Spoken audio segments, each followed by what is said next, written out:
Hello everyone, कैसे हो आप सब। आप सभी का स्वागत है हमारे यूट्यूब चैनल पर। दोस्तों, आज हम लोग बात करने वाले हैं क्रिमिनल केस में। जब कोई अपराध होता है तो अपराध होने से लेकर के कोर्ट में केस पहुंचता है तो कोर्ट में जजमेंट तक की क्या प्रोसेस होती है, उसकी पूरी जानकारी इस वीडियो के माध्यम से मैं बताने वाला हूं। तो आप इस वीडियो को पूरा देखिए। जो जुडिशरी की तैयारी कर रहे हैं या फिर एक अच्छा वकील बनना चाहते हैं, तो मैंने इस वीडियो में बहुत सारी बेसिक बेसिक चीजें और बहुत ही डिटेल में और बहुत ही सरल तरीके से इस वीडियो में आपको बताने वाला हूँ। तो चलिए वीडियो की शुरुआत करते हैं। देखिए, जब भी कोई अपराध होता है, मान लीजिए ये अपराध हो रहा है, ठीक है, तो अपराध की सूचना सबसे पहले दी जाती है। जब कोई अपराध होता है तो अपराध होने के बाद सबसे पहला काम क्या होता है, पुलिस को अपराध की सूचना देना। जो व्यक्ति सूचना देता है वो शिकायतकर्ता कहलाता है, और जिसके साथ अपराध हुआ है वो विक्टिम यानी कि पीड़ित कहलाता है। देखिए, जब ये जैसे कोई अपराध हुआ तो अपराध में सबसे पहला काम क्या होता है, पुलिस को उस अपराध की सूचना देना।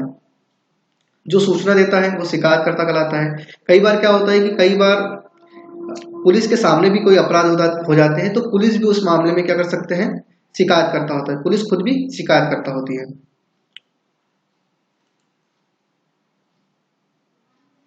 जब पुलिस को अपराध की सूचना मिलती है तो उसका काम क्या होता है, सीआरपीसी की धारा 154 के तहत एफआईआर यानी कि प्रथम सूचना रिपोर्ट रजिस्टर्ड यानी कि दर्ज करना। जब पुलिस को सूचना दी जाती है, सूचना मिलती है, तो पुलिस का काम क्या होता है कि वो एफआईआर सबसे पहले दर्ज करती है। अगर समय नहीं है और मौके मौके घटनास्थल पर पहुंचना जरूरी है तो पुलिस सबसे पहले मौके पर हालात को काबू करती है, फिर एफआईआर दर्ज करती है। कई बार क्या होता है कि पुलिस को जब घटना की सूचना मिलती है और घटना जब काबू में नहीं होती तो पुलिस वहां पे सबसे पहले क्या करती है, घटना को या हालात को काबू करती है, फिर उसके बाद क्या करती है, वो एफआईआर यानी कि प्रथम सूचना रिपोर्ट रजिस्टर करती है। अब जैसे मान लीजिए इस चित्र में बताया गया है, पुलिस को अपराध की सूचना मिलने के बाद, जैसे पुलिस को अपराध की सूचना मिली, ठीक है, उसके बाद क्या होता है, उस व्यक्ति की गिरफ्तारी हो जाती है।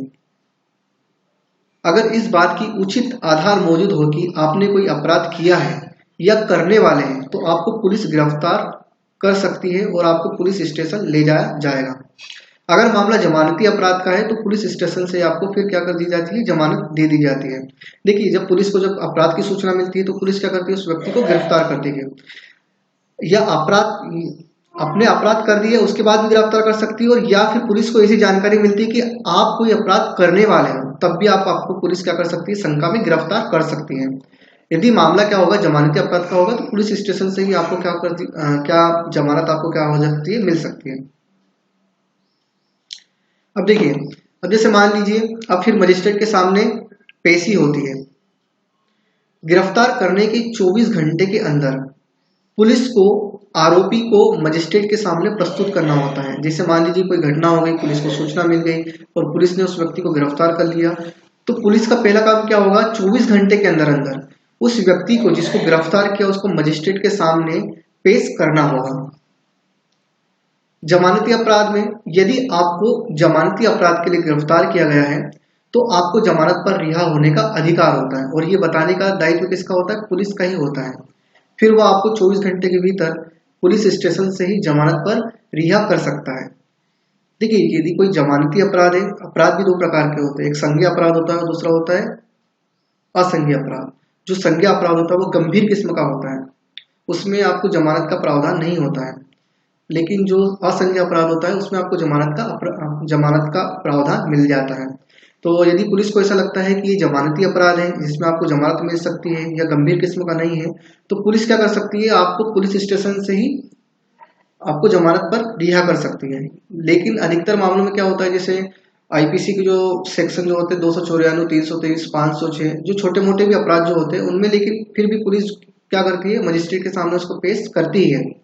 मजिस्ट्रेट के सामने प्रस्तुत होने पर जमानत पर रिहा किया जा सकता है।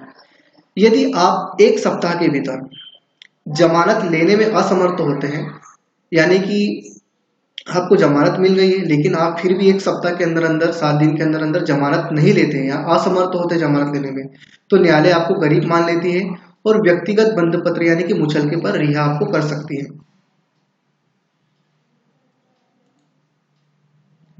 और फिर ये तो रही थी, हमने बात करी थी जमानती अपराध के बारे में, लेकिन अजमानती अपराध यदि हो तो, यानी कि गंभीर किस्म का अपराध हो, मान लीजिए कोई मर्डर का केस हो, बलात्कार का केस हो, बहुत गंभीर किस्म का अपराध हो, तो यदि आपको अजमानती अपराध के लिए गिरफ्तार किया गया है तो पुलिस द्वारा न्यायालय में जांच से संबंधित कागज पेश किए जाएंगे, जिसे हम साधारण भाषा में चालान या चार्जशीट कहते हैं। फिर चालान पेश होने के बाद दस्तावेज के अवलोकन करने के बाद न्यायालय आपको जमानत का लाभ दे सकती है।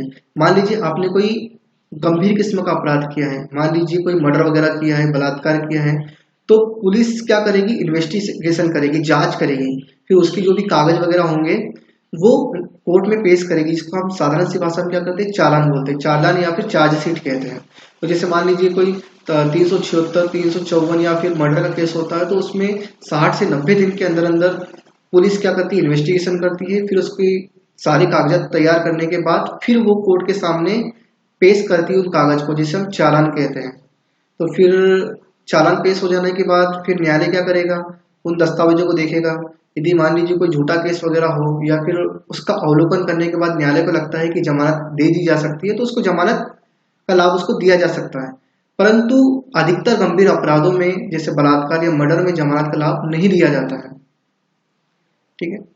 पेशी के समय अधिवक्ता को साथ रखना आपका अधिकार है। यदि आप गरीब हैं तो अधिवक्ता नहीं कर सकते हैं। अधिवक्ता का मतलब होता है वकील।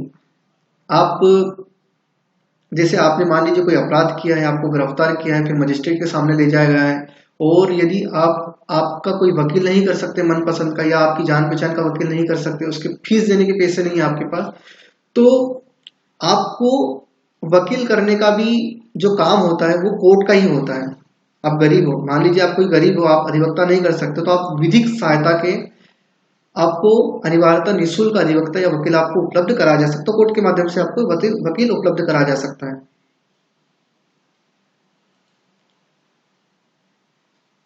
फिर बात करते हैं हम लोग अभियोग या फिर चार्ज फ्रेम के बारे में। चार्ज का मतलब होता है आरोपी पर धाराएं लगना। धाराएं लगाना कि किस धारा पर उस पर केस चलना चाहिए, इसे चार्ज फ्रेम करना कहते हैं। देखिए, जब आप कोर्ट में जाते हो, अपराध करते हो, तो कोर्ट में जब पहुंचते हैं तो फिर कोर्ट का जो पहला काम होता है वो होता है चार्ज फ्रेम करना, कि क्या सही में उस व्यक्ति ने उस पर धारा लगाते हैं कि सही में, मान लीजिए पुलिस किसी व्यक्ति ने कोई मर्डर किया, अब उस पर 302 लगना चाहिए, और 302 की जगह कोई दूसरा धारा लगा दी, तो उस पर फिर न्यायालय का काम क्या होगा, कोर्ट का काम क्या होगा, उसको सुधार करना। फिर जो सही से, मान लीजिए कोई धारा छूट गई तो उन धाराओं को ऐड करना। जो धारा ज्यादा बढ़ा दी गई है, जैसे मान लीजिए कोई गलत धारा लगा दी गई है तो वो उस पे बनती नहीं है, अब उस पर कुछ सुधार करना, तो फिर उस पर क्या होता है, चार्ज फ्रेम करना होता है। ठीक है। यानी कि चालान या चार्जशीट के पेपर की कार्रवाई पूरी होने के बाद, अर्थात आरोपी के अधिवक्ता को दस्तावेज चालान की कॉपी प्राप्त होने के बाद चार्ज पर बहस होती है और एक निश्चित तारीख दी जाती है।